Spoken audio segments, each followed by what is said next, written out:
Kura ir romantiskākā pilsēta? Droši vien katram uz šo jautājumu ir sava atbilde, un tomēr daudzi par romantiskāko sauc Siguldu. Tās kalnu, ielai un krāšņās dabas dēļ. Manuprāt, Sigulda noteikti ir mīlestības pilsēta. Sigulda noteikti ir visromantiskākā pilsēta, jo šeit ir viskaistākie pavasari, šeit viss jaukāk ievas zied, šeit ir dažādas tādas vēsturiskas vietas saistītas ar mīlas stāstiem, turēts rozi un vēl dažādas droši vien. Un es domāju, ka visromantiskākā vieta tā ir. Romantiskā pilsētā arī cilvēki paši kļūst romantiskāki. Atnācis pirms gada dzīvot Siguldā. Bija ļoti pragmatisks cilvēks un gadu laikā es kļūstu par romantiķi. Man liekas, ka viena no nelielajām romantiskākajām Latvijā. Pavadījusi esmu šeit visas bērnības vasaras. Tagad arī raujos uz šo pusi. Siguldā ir notikušas neskaitāmas satikšanās, kā smejas siguldieši pārsvarā viņi satiekas dejojot, dziedot korī vai skolas gaitiņos, un pats galvenais šīs satikšanās ir uz mūžu. Mans vietas Siguldā, man liekas, ir katrs stūrīts, jo es iepazinos ar savu vīru, būdama 16 gadus veca vidusskolniece. Mūsu iepazīšanās stāsts ir Siguldā, mūsu pirmais es tevi mīlu stāsts ir Siguldā. Mūsu sadarināšanās un kāzu diena ir šeit. Viņi viens otru noskatīja skolā. Viņš bija mazliet vecāks vidusskolnieks, es biju mazliet jaunāka vidusskolnieks. Un visādi jau, protams, mums ir gājis, un tad vai nu ir stilīgi būt ar vienu partneri, vai nav stilīgi, bet kaut kā tā Sigulda mums ir palīdzējusi noturēt to kantīti.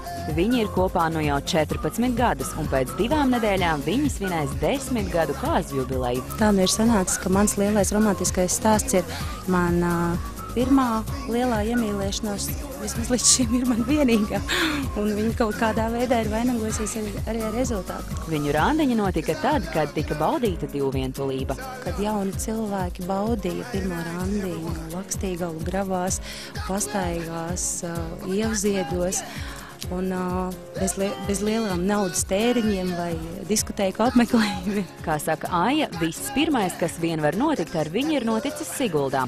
Neskatoties uz to, Aijas ģimene ir dzīvojusi gan Rīgā, gan Salaspilī, taču tomēr visi kopā atgriežušies savā pilsētā Siguldā. Tāpēc, ka šeit ir ļoti, ļoti viegli mīlēt bez īpašas piepūles. Šeit nav īpaši jāsaspringst, lai izdomātu savu mīlestības stūri, mīlestības vietu, jo te katra vieta tāda ir.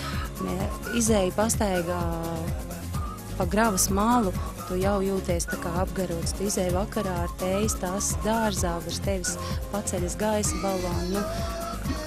Tā ir romantika bez īpašas piepūles, bez īpašiem meklējumiem. Viņi šeit vienkārši ir. Īstiem siguldiešiem savas pilsētas tūmas palīdz arī grūtos brīžos, bet pāri visam ir mīlestība. Siguldā iemīlēties un saglabāt šo sajūtu man šķiet ir ļoti, ļoti viegli. Viss kā kāzās. Ar tādu nostāju Aija un viņas vīrs Artis atzīmēs savu 10 gadu kāzu jubileju. Šogad es uz Valentīna dienu ieguvu no sava vīra vēl vienu sadarināšanās gredzenu ar bildinājumu, ka viņš arī šogad būtu ar mieru mani precēt. Un tad mēs nemeklējām citu sievu un vīru sev, bet mēs apliecinām viens otram, ka mēs atkal vēlamies kāzas. Arī Elza un Edvards zina, kas ir mīlestība. Kā tev šķiet, kas ir mīlestība? Ko? Viens otru mīl. Kad divi cilvēki satiekās. Un Siguldā satikušies daudzi. Es biju Sanktpēterburgā aizbraucis, un stāsts bija, ko es uzzināju Krievijā, ka Vožņesenskis ir savulaik bijis Siguldā un iemīlējies Siguldā kādā meitenē, un tā ir dzimis viens mīlas stāsts. Es domāju, ka tādi stāsti ir daudz. Siguldietei Gitai ar Pētersalu saistās gan kuriozs, gan pasakainis skaists stāsts. Tā ala ļoti tāda šaura. Kad tu ieej iekšā, praktiski tevi neredz, tu esi tāds paslēpies riktīgi. Un tad tā ala man likās kaut kas ļoti romantisks. Un tad vienu savu draugu tikko iepazīts, mēģināja vest uz to alu. Un mēs aizgājām, viņš neko neteica, un beigās prasīja, kaut kas nav tā kā vajag. Jā, viņam esot klaustrofobija.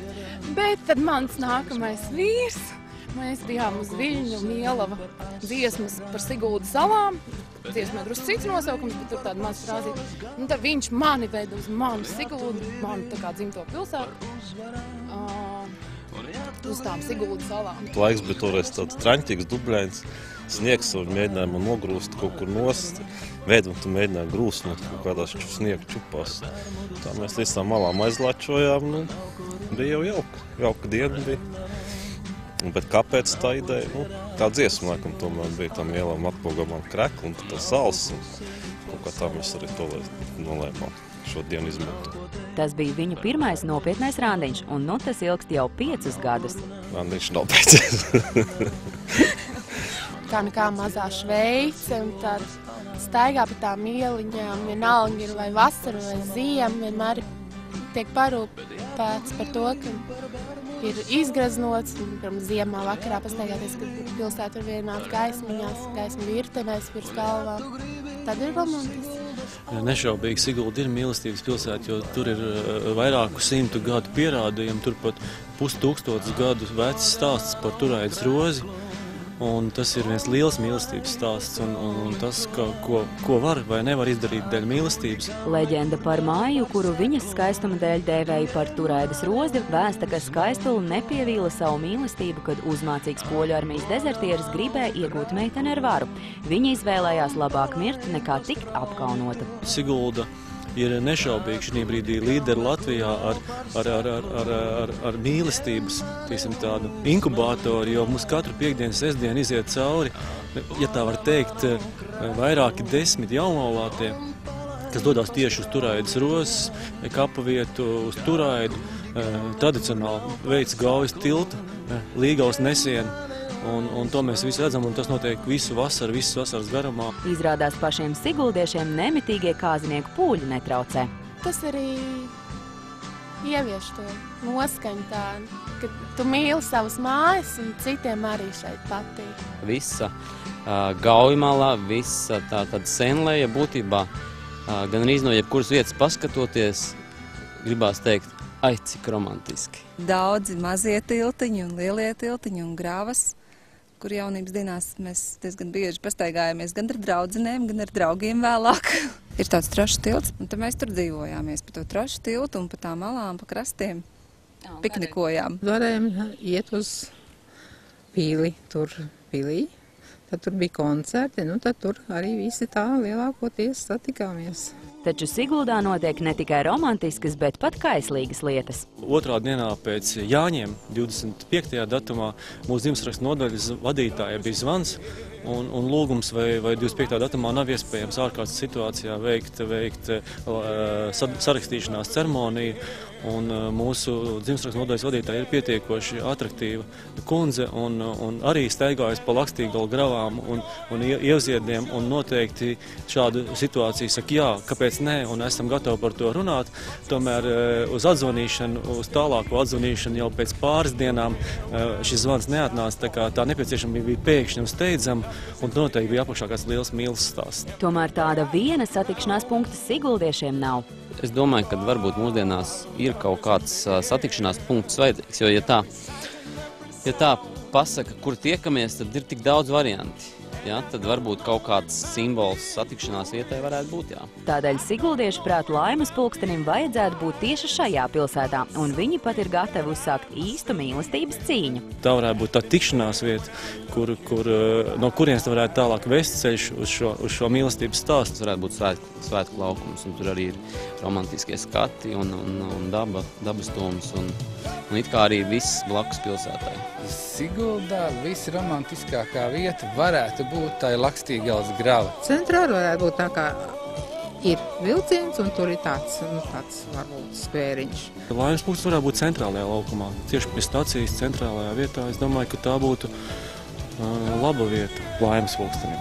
Siguldas centram tuvāk Pilsdrupām, jo Turaida tā būtu kaut kāda vieta, vai Gūtmaņā, bet tas ir pat tālu, lai satiktos tur, jo, lai aiztiktu viena, ir vesels piedzīvojums. Tikmēr jau vairs ne satikšanās prātā nekas. Iespējams, ka labāk pat Pilsdrupās būtu. Senatnīgumu pieskaņu gribās iedomāties sev tajos laikos. Pilsdrupās. Pils vienmēr tik celtas kaut kādām nozīmīgām vietām. Līdz to, teiksim, tā ir Sigulda droši vien nozīmīga vieta. Kalnos skaists skats. Es domāju, ka mēs esam pelnījuši to laimes pulksteni, un var apgalvot, ka ja mums tas pulkstenis būs, un man liekas, ka viņš mums būs, mēs uztaisīsim arī laukumu.